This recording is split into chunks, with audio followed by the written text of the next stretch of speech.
यात का? म्हणजे आधीची विद्यार्थी आणि आता नवीन येणारे विद्यार्थी यांच्यात कुठलाच फरक उरणार नाही. आणि असंही सगळे विद्यार्थी आपल्याला एकसारखेच आहेत नाही का? हो सर, पण हे सगळं मी नाही ना ठरवत. आधीपासून जे चालत आलंय तेच पुढे चालू आहे. अहो पण आधीपासून चालत असलेली प्रत्येक गोष्ट बरोबरच आहे असं नाही ना सर.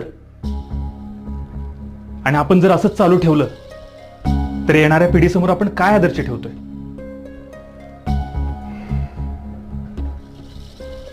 म्हणजे नक्की काय करायचं असं म्हणणं आहे तुमचं सर? माझं काय म्हणणं आहे सर की आपण नवीन येणाऱ्या मुलांवर हुशार किंवा मठ्ठ असा ठपका का लावतोय? म्हणजे अ वर्गातले मुलं हुशार आणि ड वर्गातली मुलं मठ्ठ असं का? आपण सगळ्यांना एकत्र करू. जो चांगला अभ्यास करेल तो गुणवत्ता यादीत येईल. मग तो कुठल्या का तुकडीतला असे ना, नाही का?